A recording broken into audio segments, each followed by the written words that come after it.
Assalamualaikum warahmatullahi wabarakatuh. Pada kuliah material teknik kali ini kita akan membahas mengenai proses thermal logam. Jadi fungsi daripada proses thermal itu dibagi menjadi dua. Yang pertama adalah annealing. Tujuannya untuk mempersiapkan material logam sebagai produk setengah jadi agar layak diproses berikutnya.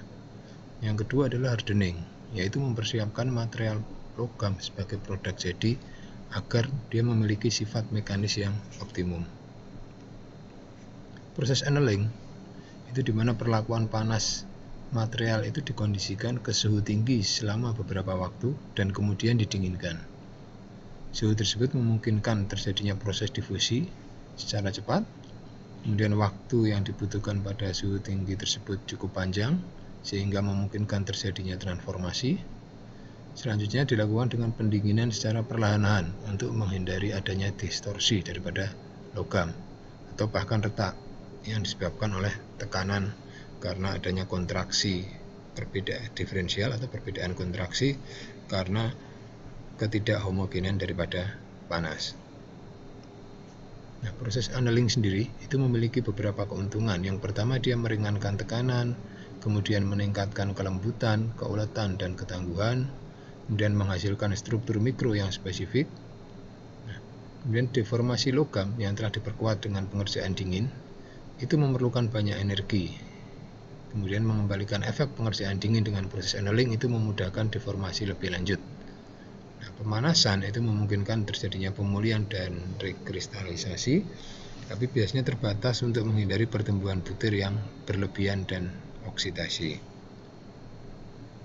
Perlakuan annealing itu ada beberapa. Yang pertama homogenizing, normalizing, full annealing, spheroidizing, stress relieving, dan proses and recrystallization annealing. Kemudian kita bahas satu persatu. Homogenizing itu pemanasan pada temperatur tinggi di daerah fase austenit atau gamma, jauh di atas titik kritis A3 dan ACM. Tujuannya adalah untuk menghilangkan efek segregasi kimia akibat proses pembekuan lambat daripada ingot atau billet. Kemudian untuk memperbaiki kemampuan pengerjaan panas. Dan selanjutnya adalah normalizing. Itu pemanasan lambat sampai dengan temperatur di atas transformasi alfa menuju gamma dan diikuti oleh pendinginan udara. Tujuannya adalah menghilangkan ketidakseragaman mikrostruktur, kemudian mengeliminasi tegangan sisa, dan meningkatkan keseragaman dan penghalusan ukuran butir. Sedangkan full annealing itulah pemanasan sampai temperatur sedikit di atas transformasi alfa menuju gamma, di mana A3 adalah hypoeutectoid steel dan A1 adalah hypereutectoid steel yang diikuti oleh pendinginan lambat di dalam dapur. Jadi bedanya ini pendinginannya adalah di dalam dapurnya. Tujuannya adalah membulatkan cemented, protektoid atau karbida lainnya sehingga akan memperbaiki keuletan baja. Kemudian menghasilkan kekerasan atau kekuatan yang minimum sehingga mudah dilakukan deformasi pada pengerjaan dingin. Selain itu menghilangkan struktur martensit pada baja paduan yang mungkin terbentuk akibat pendinginan yang relatif cepat pada saat melewati transformasi alfa menuju gamma. Nah, ini biasanya dilakukan pada baja yang akan dipasok ke pasaran supaya apa? Tujuannya adalah dia mudah untuk dikerjakan lebih lanjut. Nah, ini diagramnya ya. Tadi kita lihat di sini adalah daerah homogenizing. Ya. Kemudian ini full annealing. Ya, tadi kan kemudian normalizing. Nah, ini adalah austenit ya, gamma. Ini gamma ditambah dengan Fe3C atau cemented, dan ini adalah ferrit. Nah, kemudian bagaimana karakteristiknya bisa kita lihat pada homogenizing ya, temperaturnya itu cukup tinggi. Metode pendinginnya di sini tidak disebutkan. Waktu prosesnya juga cukup cepat. Kemudian pada normalizing temperaturnya sedang, metode pendinginannya udara ya, karena tadi lambat. Kemudian waktu prosesnya di sini dia lambat juga. Sedangkan yang full annealing temperaturnya lebih rendah ya, bisa kita lihat di sini kan lebih rendah temperaturnya.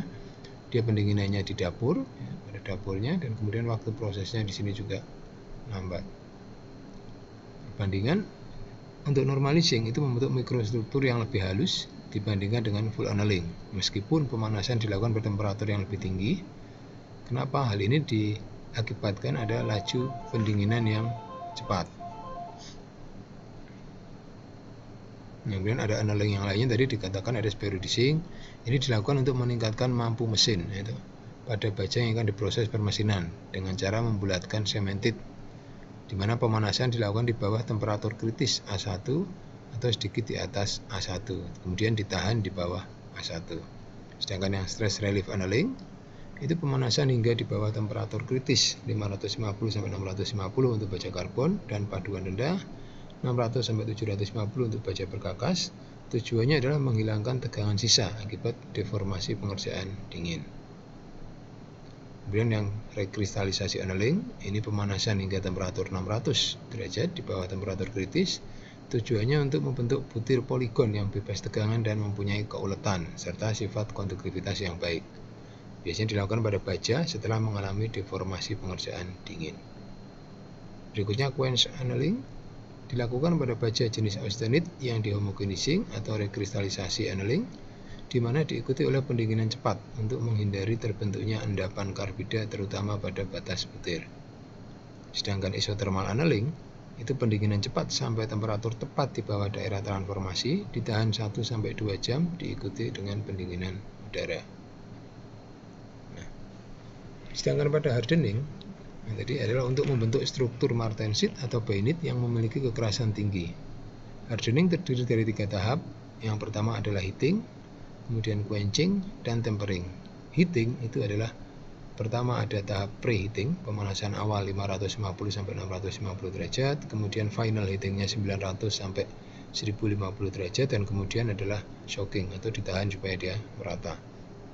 Quenching itu pendinginan cepat oleh media pendinginan, bisa oli, air, lelehan garam, semprot gas atau udara.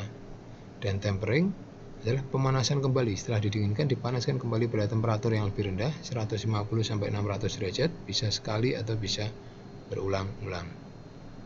Nah, ini adalah siklus hardening. Jadi pertama tadi preheating, kemudian final heating, setelah itu ditahan shocking, ini di sini. Kemudian dia di quenching, kemudian ditemper 1 kali, temper 2 kali. Nah, di sini akan terjadi pada saat preheating menuju ke final heating ini baja memuai. Kemudian sebelum di shocking sini terjadi transformasi alfa menuju gamma, dia mulai menyusut bajanya. Pada saat ditahan bajanya menjadi sangat lunak, kemudian di quenching dia menyusut lagi dan terjadi transformasi dari alfa menuju gamma. Di sini memuai bajanya. Kemudian pada saat di temperatur paling rendah di sini sebelum ditempering, baja menjadi keras tapi rapuh karena strukturnya adalah martensit, Kemudian ditempering, ini yang bajanya mulai keras dan mulai tangguh karena strukturnya adalah martensit temper, dia lebih tangguh. Kemudian dia ditemper yang kedua lagi, ketangguhannya lebih baik, karena sudah tidak ada martensit yang stress ini karena tegangan, tapi hanya martensit temper. Nah, pemanasan yang perlu diketahui adalah perbedaan temperatur antara bagian dalam dan permukaan. Ini diakibatkan rambatan panas, ini bisa menyebabkan perbedaan pemuaian volume. Baja bisa menyusut sampai 4% pada kenaikan temperatur transformasi austenite. Yang perlu dikontrol adalah preheating pada temperatur 550-950. Kemudian kecepatan pemanasan juga harus dikontrol agar tidak menimbulkan gradien temperatur yang sangat curam antara bagian dalam dan permukaan. Ini tahap austenizing. Yang perlu diperhatikan adalah waktu tahan atau holding time-nya dan temperatur austenisasinya. Jadi di sini adalah waktunya dan temperaturnya. Kalau kurang, maka tidak tercapai pengerasan. Tapi kalau berlebih, terjadi pertumbuhan butir dan ketangguhannya menjadi buruk atau rapuh. Tahap austenizing yang perlu diperhatikan, ini hindari menyusun ini di dalam dapur itu dalam susunan yang tumpang tindih supaya tidak terjadi deformasi. Pada saat baja melunak, ada berat dari baja itu sendiri, maka dia terjadi deformasi. Kemudian kita cek akurasi temperatur, misalnya dengan menggunakan termokopel yang ditempelkan langsung pada komponen. Jadi posisi sensornya ini harus tepat di komponen yang akan kita ukur. Kemudian hindari kesalahan penentuan saat mulai penghitungan waktu tahan. Artinya setelah tercapai, kapan kita tahan waktunya ini harus tepat. Yang kemudian tahap quenching, yaitu mendinginkan baja dari temperatur austenite sampai temperatur ambient pada media tertentu yang akan menghasilkan struktur martensit. Pemilihan media quenching ini ditentukan oleh jenis baja paduannya. Semakin ekstrim media quenching, resiko terhadap distorsinya semakin meningkat. Nah, perbedaan laju pendinginan antara permukaan dan bagian dalam bisa menimbulkan profil kekerasan. Ini tergantung ukuran perkakas dan komposisi bajanya tentunya. Nah, media quenching ada air. Air ini murah, sistemnya sederhana, tapi apa kekurangannya? Dia mudah membentuk seliput uap yang menutupi permukaan komponen. Sehingga ini menghasilkan pendinginan yang tidak seragam di penampang. Pemanfaatannya terbatas pada industri perlakuan panas. Cara menghilangkannya bisa ditambahkan Na atau Ca klorid dan membutuhkan sistem tertutup. Kemudian larutan polimer. Kemampuan pendinginannya di antara oli dan air. Ini memerlukan sistem kontrol yang tertutup karena konsentrasinya mudah berkurang. Kemudian oli, kemampuan pendinginannya tidak sebaik air tetapi lebih disenangi. Dan dengan penambahan aditif, kemampuan pendinginannya bisa ditingkatkan lebih dari 0,4 sampai dengan 1. Kemudian lelehan garam, ini paling umum digunakan sebagai media pendingin dikarenakan dapat bekerja pada rentang temperatur yang besar, jadi bisa 150 sampai hampir 600 derajat atau bahkan lebih. Karena karakter tersebut, lelehan garam banyak digunakan untuk delay quenching, ya, seperti quench intermediate, quench isothermal, atau holding pada berbagai temperatur. Kemudian lelehan logam ini juga banyak digunakan untuk quench interupsi, tetapi saat ini fungsinya sudah digantikan oleh lelehan garam karena kemampuannya yang lebih besar. Gas atau udara ini hanya digunakan untuk baja dengan ukuran yang tipis yang memiliki mampu keras tinggi. Pengaturannya dilakukan dengan cara mengatur laju semprotan udara atau gasnya. Kemudian cetakan logam digunakan pada jenis material yang memiliki resiko distorsi tinggi. Biasanya menggunakan water cooled chopper dies dan kelemahannya biayanya adalah tinggi. Yang lain adalah larutan soda, uap, ya, garam.